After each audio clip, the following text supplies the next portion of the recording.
En el año 2000 se estrenó una película en los cines. Esta película cuenta la historia de un general del Imperio Romano que luego de tener el rango de general del Imperio Romano pasó a ser un esclavo, y luego de ser un esclavo pasó a ser un luchador en la arena, principalmente en la arena del Coliseo romano. Seguramente si eres un cinéfilo ya sabrás a qué película me refiero. Así es El Gladiador, la película El Gladiador, que se estrenó en el año 2000. En una de las últimas escenas de esta película, por la antipatía que tenía el emperador hacia los gladiadores, y porque quería dar un espectáculo a todos los romanos, orquesta que estos luchadores, que estos gladiadores peleen con otro grupo de guerreros con mucho mayor ventaja en su vestimenta, en sus armas, además de tener caballos y carros acorazados. En esa escena se ve que mientras estos gladiadores están en el centro de la arena del Coliseo romano, con temor de no saber a qué se enfrentarán, qué saldrá por esa puerta, con el temor a la derrota y por lo tanto el temor a la muerte, se escucha decir al principal personaje de la película, a Máximo Décimo Meridio. Él dice: lo que venga de allá, cualquier cosa, podremos superarlo si trabajamos todos juntos. Esta frase expresaba el espíritu de formación que él tenía como soldado romano. Y esto es lo que transmite a estos hombres, a estos gladiadores. Y en la película se ve que al final es así. Como él dijo, salieron victoriosos, pudieron superar esa prueba. ¿Por qué? Porque trabajaron todos juntos, hombro a hombro, cuidándose las espaldas entre ellos, sabiendo cuáles eran sus posiciones en el grupo y utilizando sus habilidades para el bien de todos. Pero imaginemos si la historia hubiera sido diferente en la película. Si estos gladiadores hubieran combatido como normalmente lo hacían, de una manera individual, preocupándose por sí mismos y no por el grupo todo. Solo preocupándose por ellos mismos sin considerar ayudar a los demás, desconfiando de los demás, desconfiando que los otros no son lo suficientemente necesarios, o desconfiando que otros pueden hacer algún bien al resto del grupo. Ciertamente la empresa de salir victoriosos no hubiera funcionado para nada. Una mala organización, un mal desempeño de sus funciones o una actitud egoísta hubiera sido fatal para esos hombres. Ahora, considerando las Escrituras, vemos que en ellas se piensa de la iglesia en términos de diseño, de organización, de estructura. Y no nos referimos al local, sino al conjunto de personas que la componen, todos nosotros, personas que han puesto su confianza en el Señor Jesucristo como aquel único Salvador y mediador entre Dios y los hombres. Sin embargo, en la actualidad hay muchas personas que piensan que la iglesia es una institución que se resiste a su deceso, que se resiste a morir. Ciertamente admitirán estas personas, estos críticos, que la iglesia ha ocupado un lugar importante para la civilización y la evangelización de los pueblos en Occidente, pero más ha traído, dicen ellos, sufrimiento, dolor con sus pugnas por el poder por parte de algunos de sus líderes, por sus muchas divisiones que han sufrido a lo largo de la iglesia. Por esto, ellos dicen que la iglesia se resiste a su deceso en esta nueva sociedad. La iglesia, dicen estos, es irrelevante para esta nueva sociedad. Simplemente es un grupo de gente que busca religión por sentirse necesitados, por faltos de amor. Son gente puramente religiosa y fanática. Pero estos críticos de la iglesia, lo que no han notado o no admiten es que la iglesia de la cual los creyentes, nosotros formamos parte, no es una invención humana, una pura institución humana o un diseño humano, pues la iglesia en su naturaleza es una creación divina. un diseño divino. Y esto de que la iglesia es una creación divina implica que su diseño es perfecto, un diseño maestro. Ciertamente hay algunas iglesias locales en nuestra sociedad que son irrelevantes, por la sencilla razón de que no predican el evangelio. Por lo tanto, no deberían existir. Pero la iglesia verdadera, la cual nosotros entendemos de que formamos parte, es relevante, porque no ha nacido en el corazón humano, sino ha nacido en el corazón de Dios. Lo que en esta mañana estaremos considerando, hermanos, es el texto de Romanos, capítulo 12, versículos del 3 al 8. Romanos, capítulo 12, versículos del 3 al 8. Mientras se van ubicando allí en Romanos 12, del 3 al 8, en estos versículos vamos a estar viendo que a pesar de que la iglesia está compuesta por muchos miembros, su diseño fue perfectamente elaborado con el propósito de que siga en esa línea, que su desempeño siga ese canal. Muchos miembros, ciertamente, pero perfectamente elaborados y perfectamente ubicados, lo cual indica que esta perfección viene solo de la mente divina. Un cuerpo, muchos miembros, es el título de esta exposición. Un cuerpo, muchos miembros. Ahora, los mandamientos que vamos a ver a continuación, sobre los versículos del 3 al 8, ¿sobre qué están fundados? Basado en que el apóstol Pablo pasa a dar estos imperativos a la iglesia, de desempeñar nuestros roles para el bien común. Veamos allí en los versículos 1 y 2, los versículos previos al texto que estaremos considerando en esta mañana. Dice, en el versículo 1 y 2 del capítulo 12 de Romanos: así que, hermanos, os ruego por las misericordias de Dios que presentéis vuestros cuerpos en sacrificio vivo, santo, agradable a Dios, que es vuestro culto racional. No os conforméis a este siglo, sino transformaos por medio de la renovación de vuestro entendimiento, para que comprobéis cuál sea la buena voluntad de Dios, agradable y perfecta. El énfasis y relación que vemos entre los versículos 1 y 2 con el resto de los versículos es que, ya que el creyente entiende lo que significa el evangelio, como dice en el versículo 1, que entiende las misericordias de Dios, es decir, cómo Dios ha obrado nuestra salvación en Cristo, cómo Dios nos ha llevado a un estado de muerte a vida, cómo el Espíritu Santo de Dios asegura nuestra salvación. Ya que nosotros somos conscientes de estas misericordias, ahora nosotros como creyentes y conscientes de esas misericordias debemos de vivir el evangelio en nuestra vida diaria. En otras palabras, ya que Dios nos ha dado el evangelio, nosotros tenemos que responder en obediencia conforme a ese evangelio. Vivir a la altura de nuestro llamado. Se podría resumir esto que decimos en las palabras del apóstol Pablo en Romanos 8, 12 al 14. Así que, hermanos, deudores somos no a la carne, para que vivamos conforme a la carne, porque si vivís conforme a la carne, moriréis. Mas si por el Espíritu hacéis morir las obras de la carne, viviréis. Porque todos los que son guiados por el Espíritu de Dios, estos son hijos de Dios.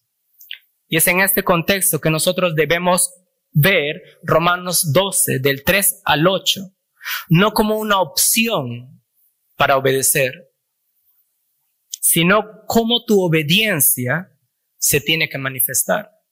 No es una opción, si eres creyente, obedecer. No es una opción dar tus dones para el mayor bien de la iglesia. No es una opción si eres creyente. Ya que tú entiendes el evangelio, ya que tú entiendes las misericordias de Dios en tu vida, pues entonces la obediencia va a nacer de un corazón regenerado. Tiene que manifestarse esas misericordias que se han manifestado en tu vida, en la vida diaria hacia otros creyentes. Dice Romanos 12, del 3 al 8. Digo pues, por la gracia que me es dada, a cada cual que está entre vosotros, que no tenga más alto concepto de sí que el que debe tener, sino que piense de sí con cordura, conforme a la medida de fe que Dios repartió a cada uno.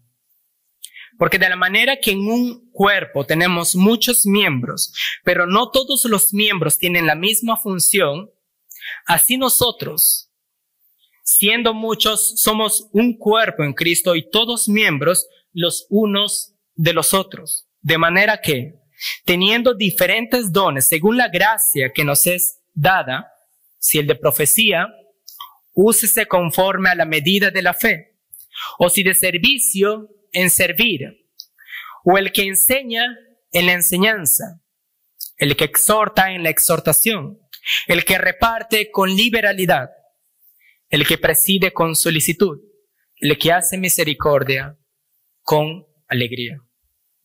Recordemos, hermanos, que el apóstol Pablo escribe esta carta a los romanos desde la ciudad de Corinto. Y cuando escuchamos esta ciudad, seguramente estamos pensando ya en la carta, y en la carta, en los muchos mensajes que el apóstol Pablo dio a esta iglesia. Y seguramente su experiencia en esa ciudad, con cristianos difíciles y con los hermanos allí, podría ser ocasión para que el apóstol advierta del peligro potencial del orgullo espiritual y desunión que podría ocasionar esto.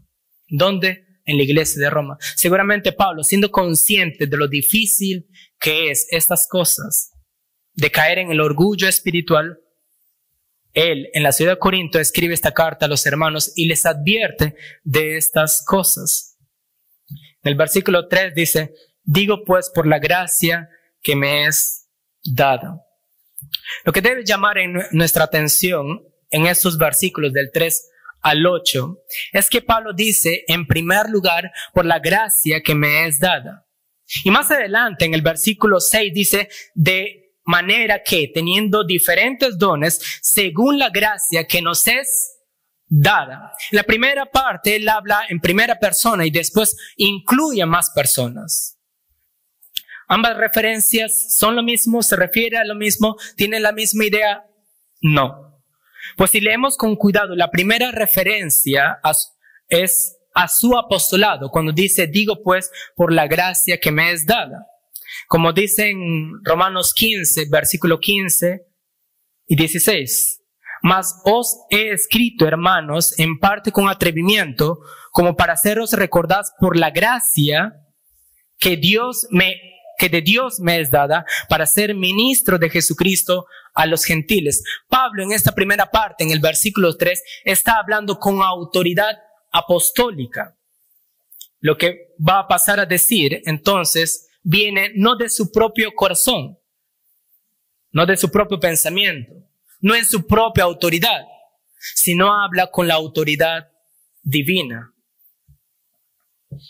Entonces, el mensaje que va a pasar a decir tiene que ser considerado entonces en esa tonalidad. Es Dios mismo hablando a nosotros. Y dice, a cada cual que está entre vosotros que no tenga más alto concepto de sí que el que debe tener. Pablo tiene aquí puesto los ojos en un grupo de personas. Pues el texto dice, que no tenga más alto concepto de sí que el que debe tener. ¿Quiénes son estas personas?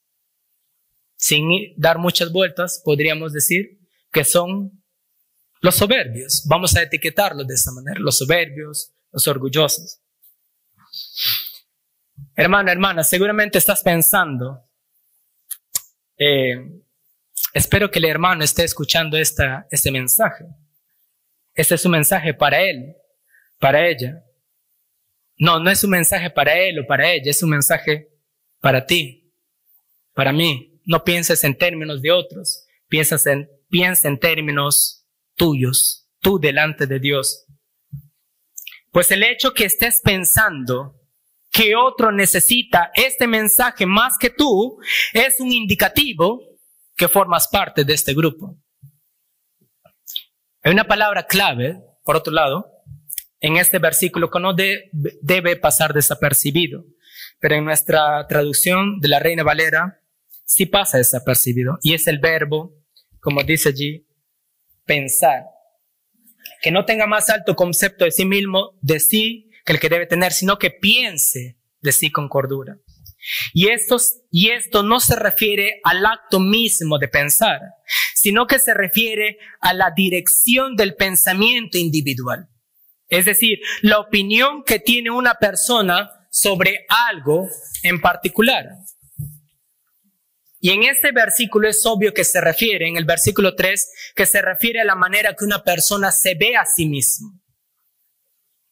Hay dos grupos de personas en este mundo, por lo cual hay dos cosmovisiones generales y por lo tanto dos formas de pensamientos. Escuchen cómo lo dice Pablo. Pablo cómo encierra a todas las personas en dos grupos. Porque los que son de la carne piensan ¿en qué cosas? En las cosas de la carne. Pero los que son del Espíritu, ¿en qué piensan? En las cosas del Espíritu. Nosotros estamos en uno de estos dos grupos. Y la inferencia aquí es que los que piensan tienen un mayor concepto del que debe de tener y no piensan con cordura, no se están alineando a aquellas personas que piensan con el Espíritu. Por eso Pablo advierte esto, de no caer en la soberbia. ¿Quién es un soberbio? Es alguien que se cree prominente. Es alguien que se compara con otros favorablemente. Esa persona se cree saber más que los demás. Nunca se encuentra en el error. Esa persona busca cambiar las cosas, y lo digo esto con mucho temor, no quiero ofender a nadie, pero a veces podemos ser el tipo de personas que busca cambiar las cosas en la iglesia cuando algo no es a nuestro gusto. Es alguien que está pensando justo ahora, gracias hermano, por decirle estas cosas al hermano, por decir estas cosas al hermano, y espero que esa persona esté escuchando. Un orgulloso es ese tipo de personas. El apóstol Pablo dice en el versículo 3, por la gracia que me es dada a cada cual que está entre vosotros.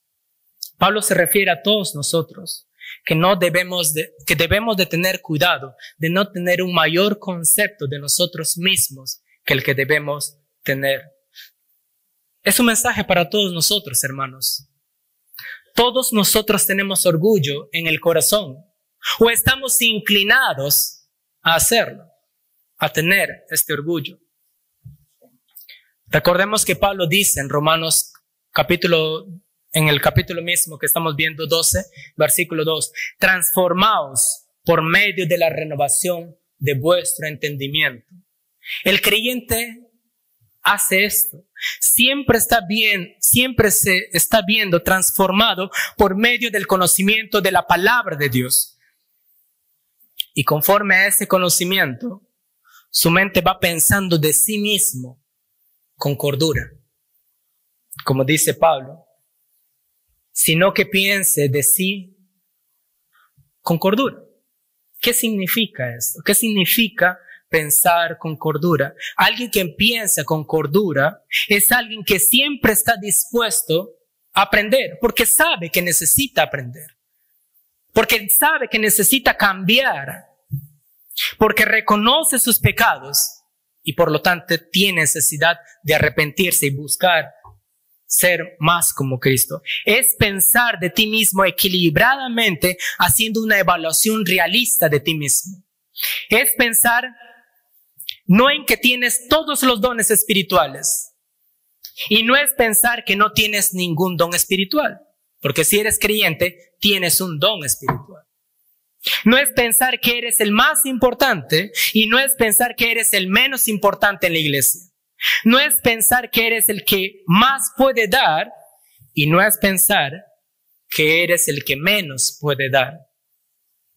La idea es vernos a nosotros mismos como Dios nos ve, como Él nos ve, como Él nos hizo en Cristo. Él nos salvó, hermanos, a costa de su amado Hijo. Y esto significa que cada uno de nosotros en Cristo tenemos una valía incalculable por nuestra filiación con su Hijo. Que somos amados con un amor incomprensible. Y tenemos una justicia que no tiene manchas por Jesucristo. Pero al mismo tiempo, como Dios nos ve es débiles, totalmente incompetentes, impotentes, sin su gracia. Por lo tanto, necesitamos de Él para poder poner en práctica cualquier habilidad que nosotros tengamos, para cualquier éxito que podamos tener. Eso es el correcto equilibrio. Es vernos, pues, de esa manera como Dios nos ve. Es pensar de esa manera, pues, con cordura. Y al final del versículo 3, Pablo dice, conforme a la medida de fe que Dios repartió a cada uno.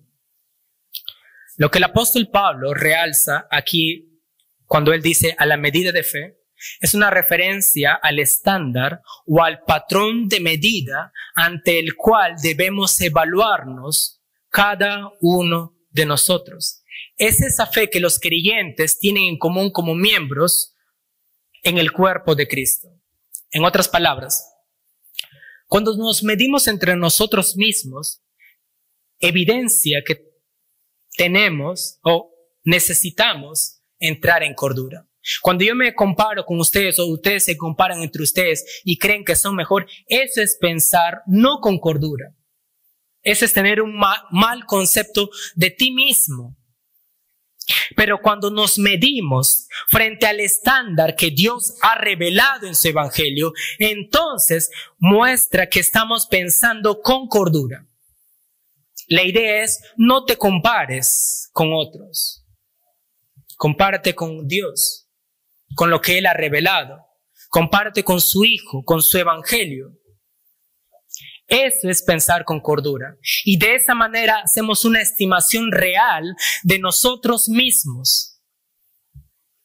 Y al hacer esa comparación con el evangelio, con el mensaje revelado, vamos a darnos cuenta de una verdad.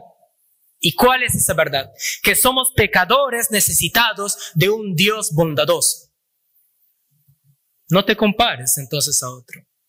Eso no es pensar con cordura. Compárate con Dios, con su mensaje, con el evangelio. Eso es entrar en cordura. Siguiendo en el texto, versículo 4, dice, porque de la manera que en un cuerpo tenemos muchos miembros, pero no todos los miembros tienen la misma función.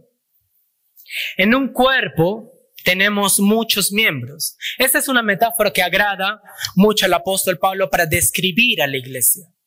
Hablar del cuerpo, de la metáfora. Y eso es una metáfora que vemos en otros libros, como en Efesios, Corintios. Incluso la lectura bíblica hace una referencia a eso mismo. El cuerpo tiene muchos miembros, manos, piernas, cabeza, ojos, etc. Por esta razón creo que el apóstol Pablo lo utiliza, pues con este simple ejemplo del cuerpo físico puede mostrar la complejidad orgánica de la iglesia. Además que cada miembro en el cuerpo obtiene y opera diferentes roles. ¿Y con qué propósito? Con el propósito de que todos los miembros sean edificados y disfruten de un mayor bienestar. Pablo piensa de una manera lógica en Corinto acerca de la función de todos los miembros en el cuerpo. Es ilógico, parafraseando a él, es ilógico de que la mano no busque un mayor bien para todo el cuerpo. O es ilógico pensar que el pie diga al ojo, no te necesito, vete aquí, no me haces falta. Es ilógico pensar esto. Así todos nosotros, siendo partes del mismo cuerpo en esta iglesia local, cometeríamos un error y no pensaríamos de una manera cuerda, con cordura, si decimos, no te necesito aquí, a Daniel, que dirige cada domingo, que le hace perfecto. no tendríamos cordura si pensamos, no necesito al pastor que predique la palabra. Yo solamente tengo mi Biblia. Tampoco sería correcto pensar que no necesito al que ayuda en la proyección, o al que limpia, o al que barre, o al que reparte el boletín. No. Cada uno de nosotros tiene diferentes roles y funciones, y cada uno de nosotros somos igualmente importantes. Y Dios nos puso en ese lugar para desempeñar esa función, para el bien de todos nosotros. Pablo pues sigue su argumento mencionando eso. Y al versículo 3 que dice que no debemos tener un alto concepto de nosotros mismos que el que debamos tener. El punto principal del apóstol Pablo es mostrar que todos los miembros tienen el mismo rol en la iglesia. El principal rol en sus diferentes funciones es buscar hacer bien a todos los demás. Es decir, cada uno de nosotros somos diferentes, tenemos diferentes roles, pero aunque haya esa diferencia, todos trabajamos con ese mismo objetivo. Y en el versículo 5 dice, así nosotros siendo muchos somos miembros, somos un cuerpo en Cristo y todos miembros los unos de los otros, todos miembros los unos de los otros. ¿Qué es lo que la sociedad prefiere? ¿Prefiere al yo o prefiere nosotros? Vivimos en una sociedad, creo yo, yoísta, donde el yo es lo más importante, donde mi pensamiento sobre el resto es lo más importante. Nuestra sociedad prefiere al yo antes que a nosotros, principalmente dentro de la sociedad occidental. Como saben, tuve la oportunidad de estar un tiempo en Inglaterra y pude conocer un poquito de la cultura allí. Si decimos que nosotros somos muy individuales, una sociedad europea es mucho más individual y es bien complicado entrar al detalle sobre lo que las escrituras enseñan sobre la necesidad de involucrarnos en la vida de las otras personas. Pero a esto es lo que nos llama las escrituras. Los cristianos, los hijos de Dios, nos pertenecemos el uno al otro. Y esta es una idea totalmente revolucionaria en nuestra sociedad que cada vez más se está convirtiendo en una sociedad individualista. Tú no tienes derecho a preguntarme cómo estoy. ¿Quién eres tú para saber sobre mi vida? Pero las escrituras enseñan algo diferente. Nos enseña que debemos involucrarnos en la vida de otros. Ciertamente hay que tener cuidado en esto, pero implica al buscar el mayor bien. Vivir de esta manera como un solo cuerpo. La iglesia pues es un cuerpo y nos pertenecemos, aunque tal vez no guste mucho la idea, los unos a los otros. No solamente somos un club que nos reunimos solamente los fines de semana o solamente los domingos. Somos iglesia no solamente el domingo, somos iglesia de lunes a domingo. 24 horas, 7 días a la semana, 365 días al año. Somos iglesia, hacemos iglesia al involucrarnos de esta manera. Versículo 6 dice, de manera que teniendo diferentes dones, según la gracia que nos es dada. Esa es una clara referencia que cada don que tenemos proviene de Dios. Pues dice, según la gracia que nos es dada, implica que no nace en nosotros, nos ha sido dada. En otras palabras, si predicas en esta iglesia o fuera de ella, es porque Dios fue bueno contigo. Por eso lo haces. Si tú estás trabajando con niños, es porque Dios ha sido bueno contigo y te ha dado este don. Si trabajas con los jóvenes, con las damas, con los varones, es porque Dios te ha dado su gracia para que lo hagas.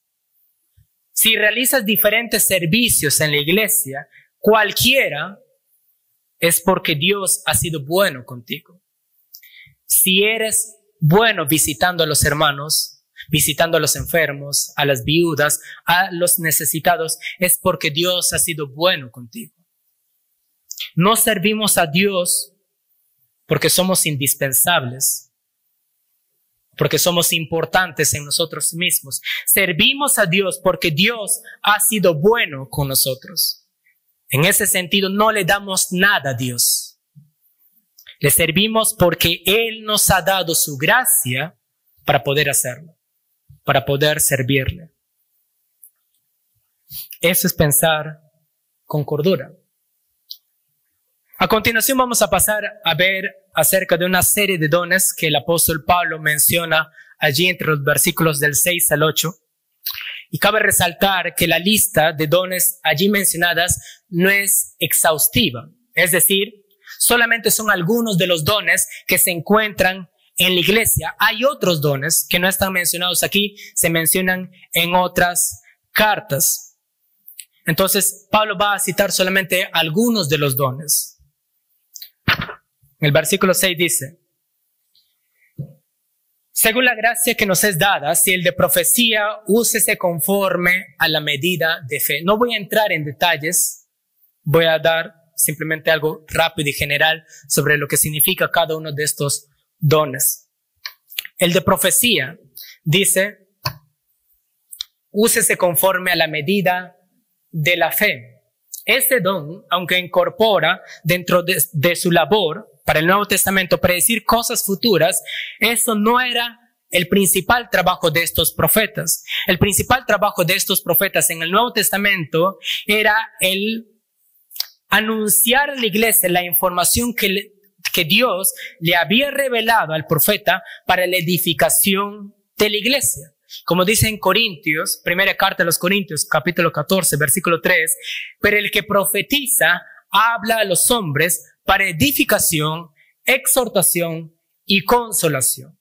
A eso se está refiriendo. Su principal labor era exponer la palabra de Dios, dar a conocer el mensaje revelado a Dios. Y esto era de acuerdo al estándar o al patrón de fe, como dice: úsese conforme a la medida de la fe. Es decir, que el mensaje que iba a dar el profeta, mensaje ya revelado o siendo revelado en ese momento, era comunicar el mensaje de Dios mismo. Él no tenía que inventar nada. Tenía que ser el mensaje que sea acorde al evangelio. No era una revelación nueva que Dios no había revelado y que se contradecía con las escrituras.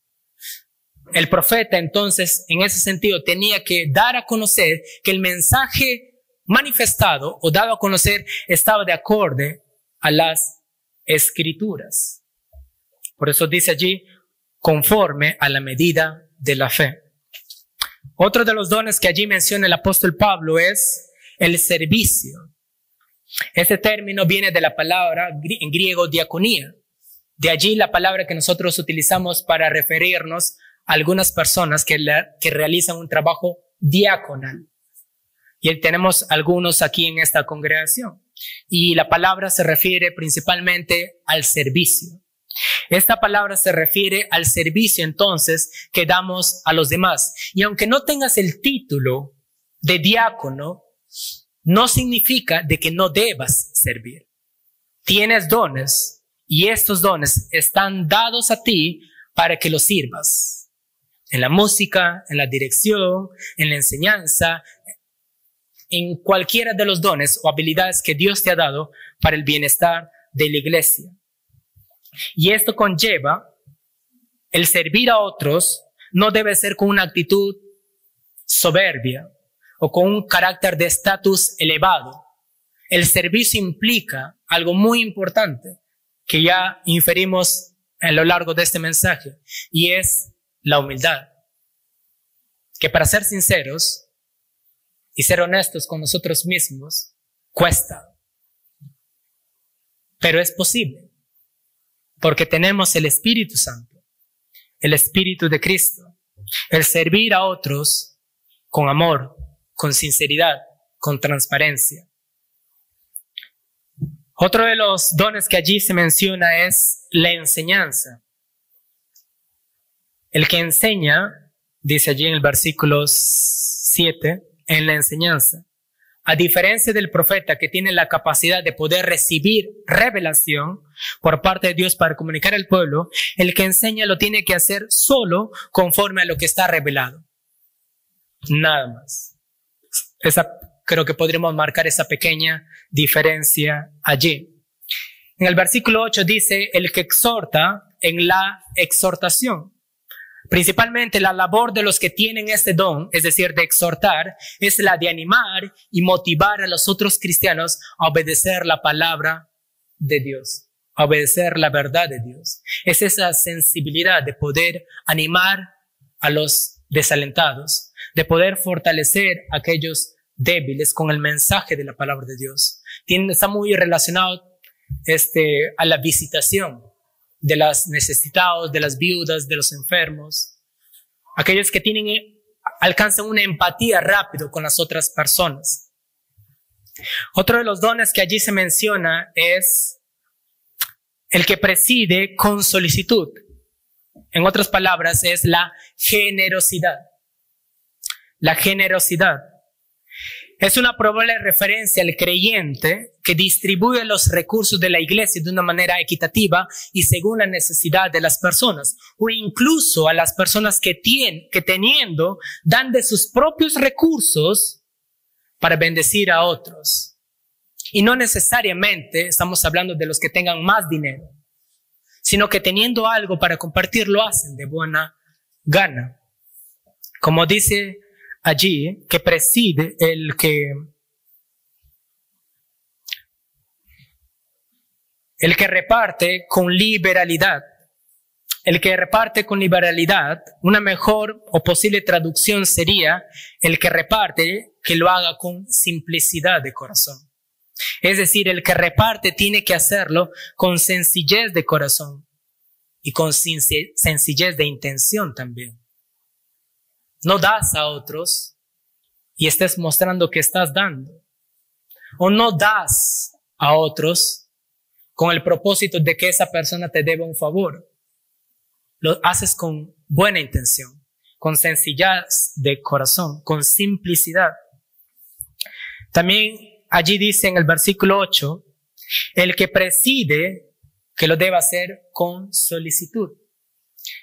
Aquí se refiere ya a los líderes de las iglesias, a los que presiden, a los que dirigen, a los que lideran. Y dice que deben liderar con solicitud, con diligencia.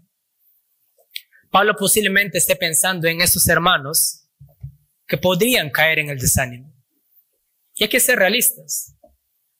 Los que dirigen la iglesia, y no porque el pastor esté acá, pero él es el único pastor en esta iglesia, es un trabajo bien difícil, cansado, pesado. Por eso se anima a que lo hagan con diligencia, con esmero, porque es fácil caerse en el desánimo. Es difícil cuando predicas la palabra, pero no hay ningún cambio en las personas. Cuando predicas y las personas no responden. Semana tras semana, año tras año. Como decía alguien en una oportunidad, esta es la anécdota, no mía, sino de otros hermanos. Un pastor local le decía a un misionero, hermano, tú sabes que yo pasteaba vacas y ahora soy pastor. Déjame decirte que es más fácil pastear vacas y que ellas te obedezcan, que las personas obedezcan. Y es difícil, hermanos. Nosotros, aunque creyentes, tenemos un espíritu rebelde muchas veces. Créanme que el pastor estaría muchísimo más feliz si los cristianos obedeciesen, no a él, sino a las escrituras. Haría el trabajo más fácil, más sencillo. Por eso se les dice a ellos, y Pablo les anima a ellos, que deben liderar, deben presidir, deben dirigir con diligencia, con solicitud, con esmero. Ellos deben hacerlo pues de esa manera, no con apatía, no con flojera. Aunque la flojera muchas veces por el cansancio siempre presente, pero hay un costo, hay un regalo para este trabajo diligente. Y es que ver las personas sean transformadas cada vez más a la imagen de Jesucristo. Y el último don que allí se menciona es: el que hace misericordia debe hacerlo con alegría. Es un don que está relacionado con el cuidado a los demás, a los pobres, a las viudas, a los enfermos. Pero en relación con este don, se debe mostrarse, como dice allí, debe hacérselo con alegría, para que no parezca que lo estás haciendo a regañadientes, para que no parezca que lo estás haciendo con tristeza, con pesar, porque es difícil servir a los enfermos, a las viudas, a los necesitados, porque detrás de estas personas o con estas personas hay muchísimos problemas, hay muchísima tristeza por tal vez lo que están pasando. Por eso Pablo dice que aquellos que tienen misericordia deben de aplicar este don con alegría de corazón. Entonces debemos hacer de esta manera. Entonces, hermanos, Pablo, al mencionar todos estos dones, no solo está mencionando una lista de dones, enumerándolos así por así, sino que está exhortando a cada miembro en la comunidad a usar sus propios dones con diligencia y fidelidad para fortalecer la unidad del cuerpo y ayudar a que florezca. Si tú eres creyente, tienes un don, tienes dones. Y para terminar, me gustaría hacer 3 cortas aplicaciones sobre lo que hemos visto. Primero, si hasta este punto te preguntas, no sé qué don tengo, tal vez podrías buscar reunirte con el pastor o con algún líder y estudiar tal vez esto. Tal vez estás tantos años aquí o tal vez eres nuevo creyente y hasta el día de hoy no sabes qué hacer en la iglesia. Pero la verdad es que si eres creyente, tienes algo que dar a la iglesia porque Dios te lo ha dado. Todo creyente tiene para dar. Y créeme que hay mucho por hacer acá. Muchísimo. Dios ha sido muy bueno contigo. No solamente por darte una inmensa y maravillosa salvación, sino porque te ha capacitado para que utilices esos dones para el bienestar de otras personas. Te ha dado esas habilidades para servir a las demás personas. Segundo, a mis hermanos creyentes también. Todo cristiano es parte del cuerpo de Cristo y cada uno se debe al otro, como las Escrituras enseñan. Tú perteneces a los demás y ellos te pertenecen a ti. Entonces, es válido preguntarse, si nos debemos los unos a los otros, ¿por qué no eres hospitalario cuando puedes serlo? ¿Por qué no sirves cuando puedes hacerlo? ¿Por qué no te involucras en la vida de la iglesia si puedes hacerlo? Piensa en cómo puedes servir en la iglesia, en la vida de la iglesia, en el crecimiento de esta iglesia, cooperando con los dones que Dios te ha dado. No pienses de manera individual, así piensa el mundo. Si no estás participando en la vida de la iglesia, probablemente deberías arrepentirte, considerar hacerlo. ¿Por qué razón? Primero, porque necesitas arrepentirte por tener una actitud orgullosa, por sentirse superior a los demás, por creer que tú haces más cosas para Dios o por creer que los demás no lo harían como tú lo haces. Y porque los demás no lo hacen como tú lo haces, por eso prefieres no hacerlo. Y porque tal vez estés desconfiando de lo que Dios te ha dado. Piensas que eres un desafortunado con los dones que Dios te ha dado. Piensas que no es suficiente lo que has recibido por parte de Dios. Piensas que los dones que Dios te ha dado no están bien en ti, no calzan con tu personalidad. Pues si piensas de esta manera, pues podrías estar cayendo en el pensamiento de que Dios se equivocó contigo. Y ciertamente Dios no se equivoca. Si Dios te ha dado estos dones, es lo que Dios ha querido y ha sido lo mejor para ti. Pues utilízalos para el bien de la iglesia. Y por último, para los que no son creyentes, dijimos que debemos vernos a nosotros mismos como Dios nos ve. No te veas a ti mismo como alguien que no necesita entonces de salvación, que no necesitas de Cristo. Mira a ti mismo tal como Dios te ve, y eso significa que reconozcas que lo que eres un ser débil. Eres un ser impotente sin su gracia salvadora. Dios ha provisto una salvación tan grande. Dios ha provisto una salvación eterna en Jesucristo. Así Dios te ve y su ira pesa sobre ti. Por lo tanto, confía en Jesucristo y ven y ten vida eterna. Y cuando eso pase, formarás parte de este grupo de personas llamado la Iglesia de Cristo, donde hay muchos miembros, pero que conforman un solo cuerpo, el cuerpo de Cristo. Vamos a orar.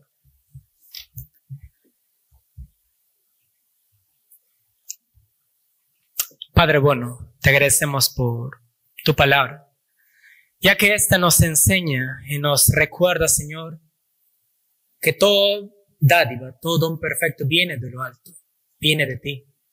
Y todo lo que tenemos no es para esconderlo, no es para guardarlo, sino para exponerlo, para utilizarlos para el bien de las demás personas.